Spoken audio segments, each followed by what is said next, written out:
everyone. Oh, we all stood. I said before we started, it looks a bit like a game show in here. I feel like we should have quizzes and everybody be fast on your buzzer.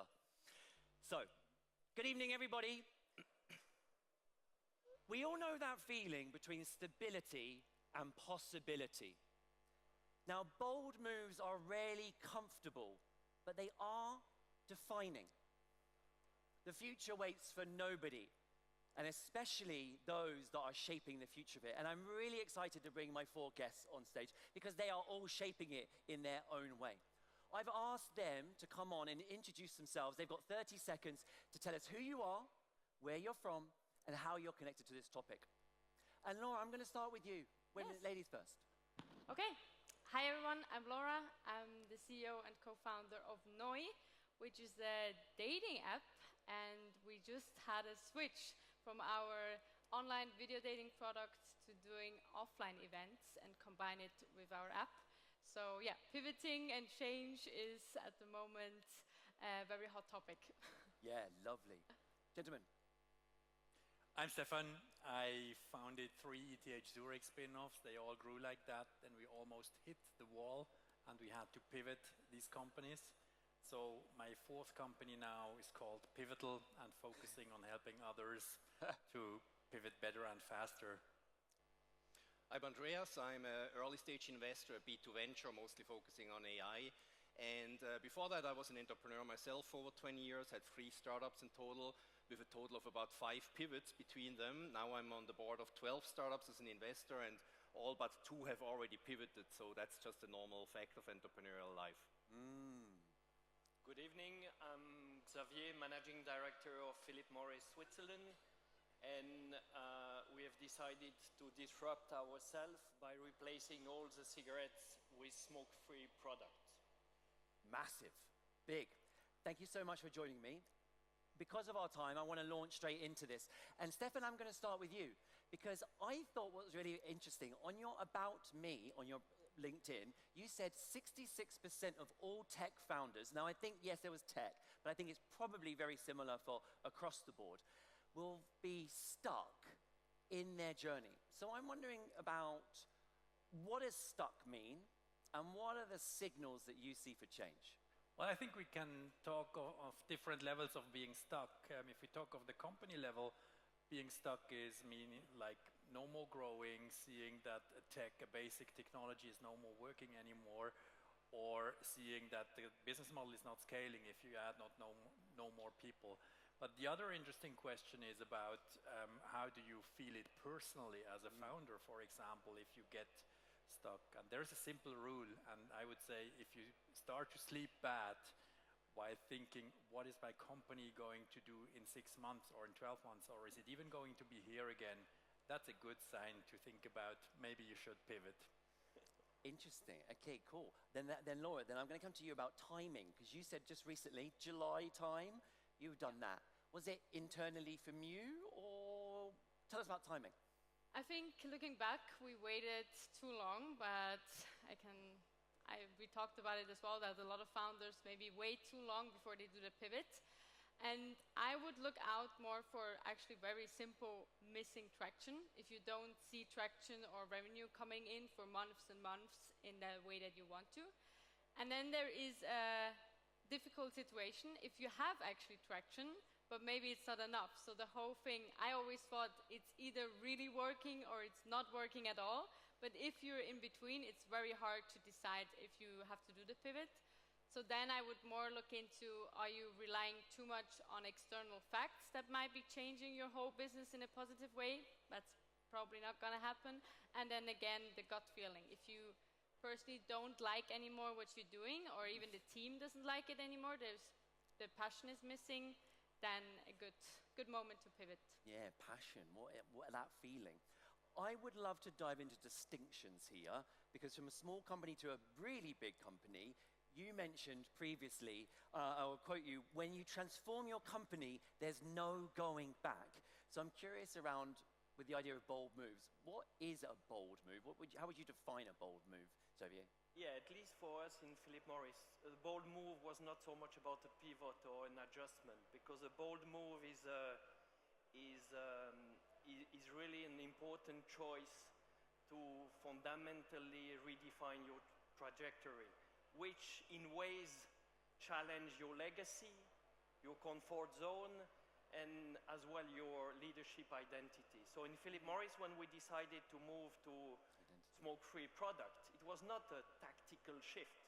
It was really a fundamental reimagination of who we are and what we stand for. And that type of transformation doesn't only require strategy, I think it requires conviction. And for me, personally, the boldest part of the move wasn't so much the business model, a different product. It was really much more about the leadership identity. And I would say, for me, this is what defines a bold move. It's not so much the scale of the change.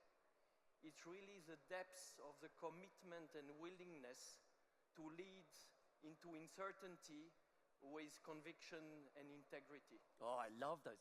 But they sound very humanistic terms. So Andreas, I want to come to you with your technology.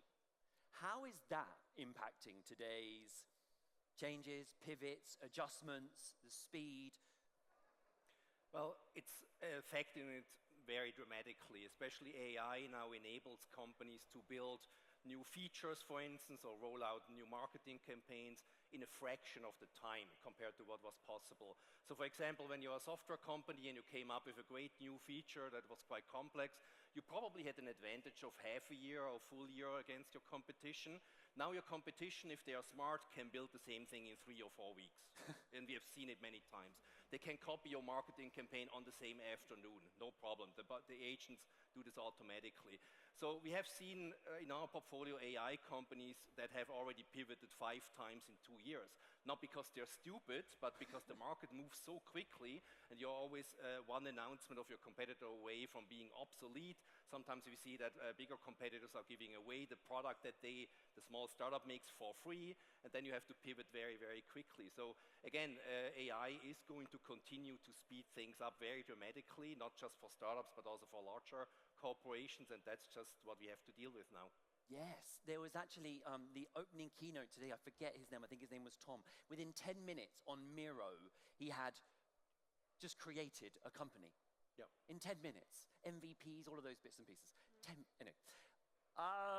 What came up for me when I was thinking about this panel was Christopher Columbus's quote, you cannot discover new oceans if you won't lose sight of the shore. And that idea of new horizons, new markets, courage. Stefan, preparation. What should founders pack to be prepared? Well, that will be a very interesting discussion between Andreas and me, because I had a lot of VCs in my discussions that said, hey, if you have like an idea that is working, you just focus on the one thing that is really working. And I came to the conclusion, and also research shows that, yes, of course, you got to focus and you got to exploit what works. But you always have to invest a certain amount of your capacity in experimenting alternative ways of how you can move your company forward, or exploring new paths, because that makes you more resilient if the shit hits the fan, to say it so straightforward. I actually fully agree with that. I think this overemphasis of focus has killed many startups, because nowadays especially things move so quickly that you have to constantly experiment with stuff. What I typically tell my startups is you should spend 70% of your efforts on the main thing that you're trying to focus on.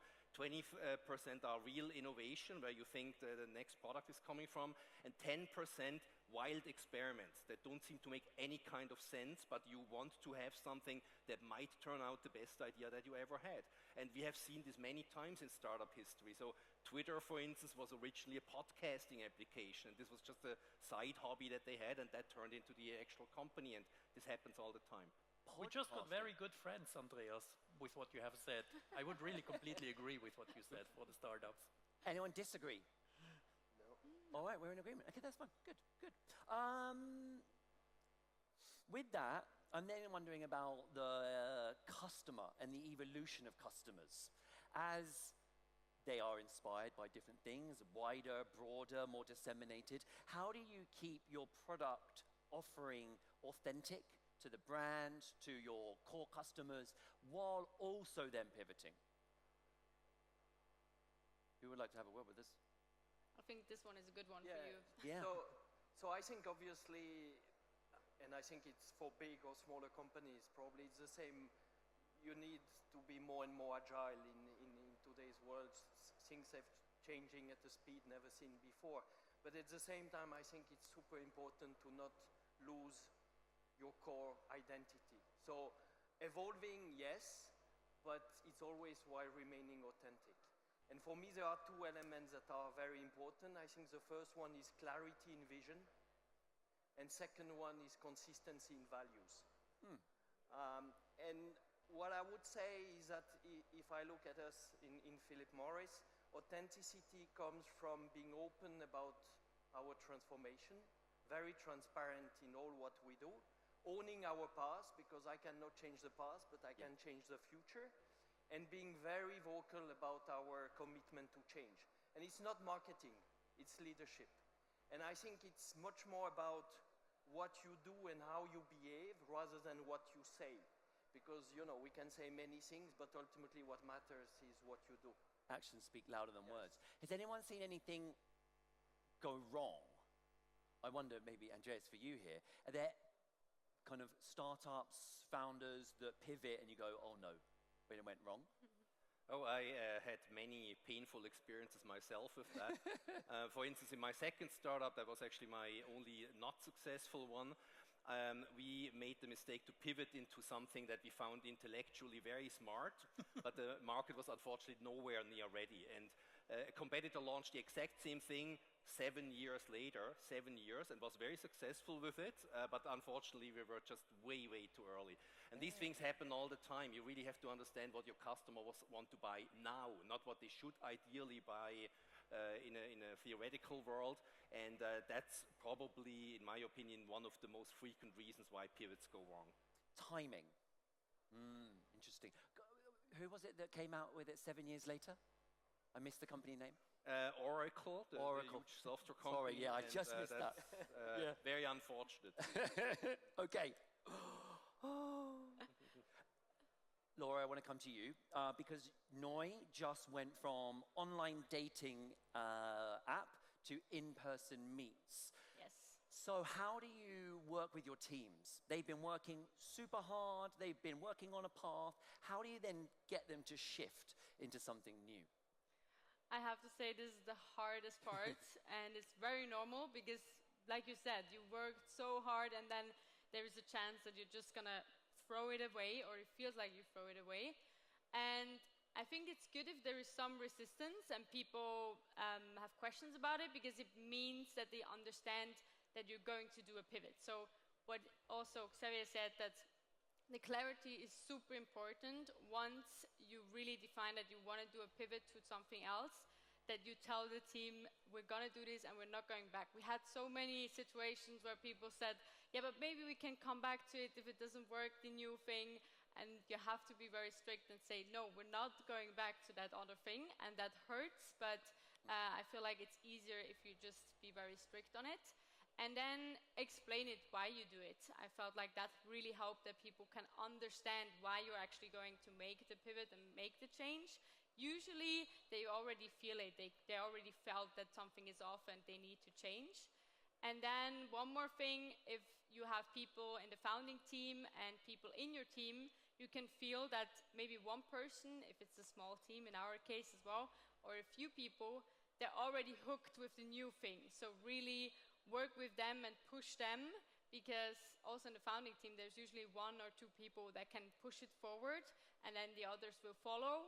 Or worst case, someone will leave the team, and that's also fine if they're not getting along on the vision, but really try to push on the ones that get hooked by the new vision immediately.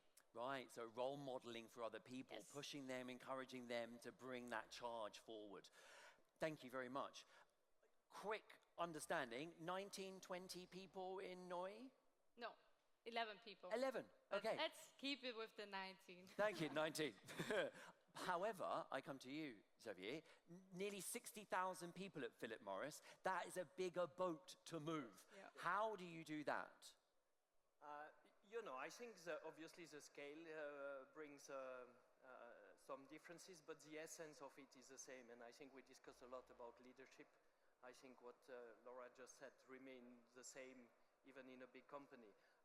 I see maybe two different elements that in order to address the scale. The first one is you need to lead, you need to learn how to lead through others, because it's impossible to bring all your people in a room and talk to them directly. So this element of leading through others so that it trickles down to all the layers of the organization is super important. And the second element is the importance of communication. Because obviously communication is the enabler in order to make sure that there is this mobilization, the movement, and that, like Laura said, everybody going in the same direction. So I would say leading through others and communication for me are probably the two things that needs to be slightly differently in a big corporation like mine. Yeah, and just more patience as well, I'm sure. Stefan, pivotal.ag, you have pivot frameworks. So I wondered if there were founders in the room who have this kind of weird feeling in their stomach that things need to change. Tell us about these frameworks and kind of pressure tests. Well, it's pretty simple. I analyzed more than 500 successful tech venture pivots, and I categorized that into like around 50 patterns. And what I do is like I collect data about a specific company, and then I compare it to the patterns of the companies that were in similar situations and ended up with a good pivot.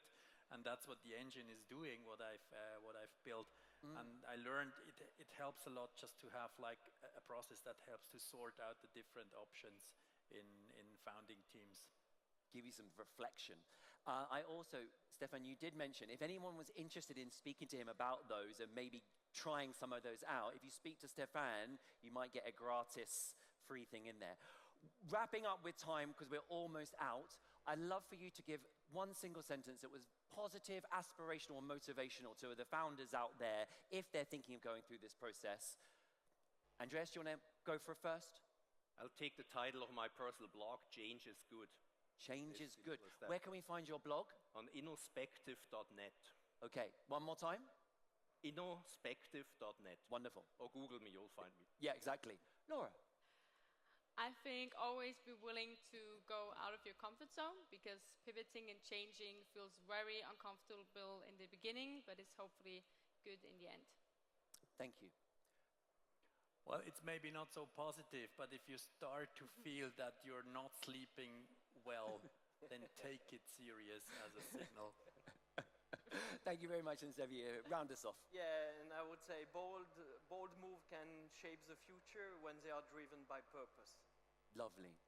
Please, ladies and gentlemen, give a very warm thank you to our wonderful panelists. Thank you. And I'll hand the stage back over to our wonderful host, Shannon Jenkins. Thank you very much.